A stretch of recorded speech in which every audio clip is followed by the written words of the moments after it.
Hello and welcome again to Violeta Moods.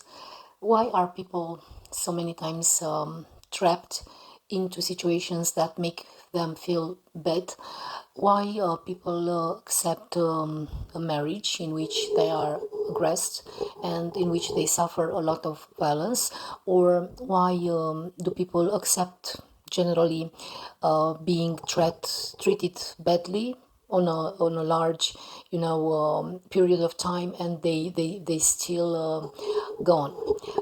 I want to do this video because it's really painful to see many people hurting for a long time, in trapped in difficult situations, and some of them get ill, some of them die because they just stay trapped into that environment. I think people stay many times in such toxic environments, like a failed marriage where there is so much violence and so much pressure, or maybe in a bad work environment, or generally in a toxic relationship, because they have, first of all, some sort of benefit.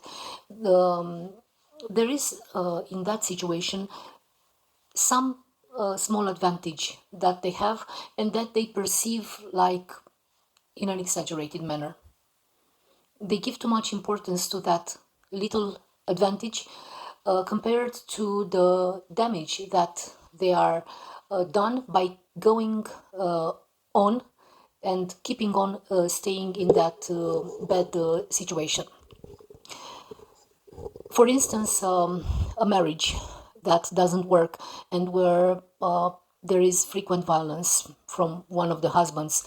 Many times the man is more aggressive towards the woman. She keeps on being into that relationship because uh, she um, she has like a little reward in that relationship. Maybe there are kids in that marriage, and the husband, for instance, takes care of the kids even though he treats her bad.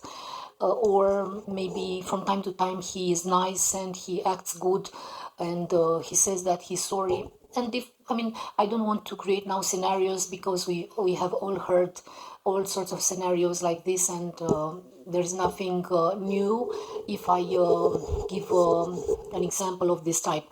But I think there is like a sweet spot in that environment.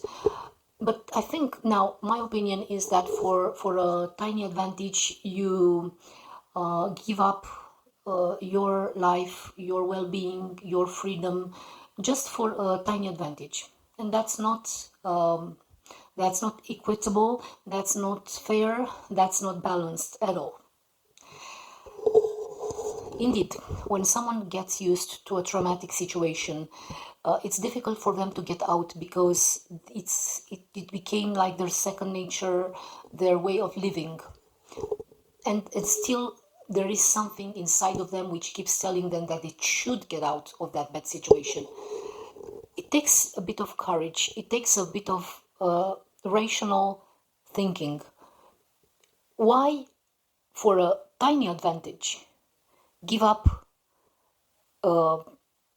so much your health? Because staying in a permanently tensed situation will certainly impact your mental and physical health. And on the other hand, you have lots of opportunities in life. For instance, especially for those who are young, let's say in their 20s or even in their 30s, they have like plenty of time ahead of them to build a new life, a life that they like, a life in which they feel good, peaceful, not like threatened. On the other hand, there is another aspect. When you are in such a traumatic relationship with someone, husband, wife sometimes, or a boyfriend, a girlfriend, and you want to get out of that toxic relationship, you shouldn't be like fighting with that person, because sometimes toxic people don't accept to be left. You should get out of that in a peaceful way, or try, do your best.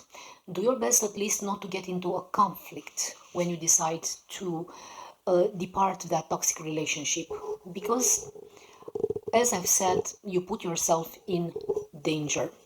You should understand that someone who is toxic and who acts bad, like violence and manipulation and all that stuff, they do this because at a certain point in their lives they had a sort of trauma, and they became this person, this difficult or dangerous person. And it's not that they choose to be like this, they became this person. And it's so difficult when someone gets used to a particular way of living and of behaving to change overnight, even though they might want to. So don't accuse them. Of course, that doesn't mean that you excuse them. No, no, none of the extremes is good. But you just accept they are not good for you and don't fight them. Just follow your own way. Because sometimes it's good to stay with someone who is so difficult or violent. If you accept them, if you become aware of what this person is like, maybe your acceptance will help them change. Maybe your awareness will make them change. But more than often, that won't change anything. So more than often, the only way to solve issues into a toxic relationship is leaving that toxic relationship. Yeah, the toxic person will find their way. You will find your way, in a more peaceful life, while the toxic person will find their way as well, because that will be a lesson for them.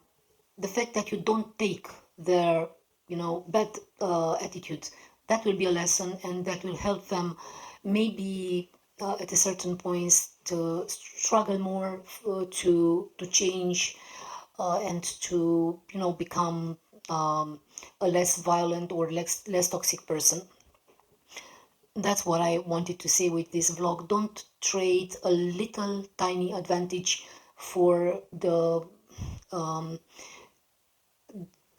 for a huge loss of peace, freedom, and health, and the perspectives of your future. Just don't lie to yourself, and don't keep yourself into a bad and pressuring situation. I know it's easy to say, it's hard to do, but I think sometimes things should be done with tiny steps.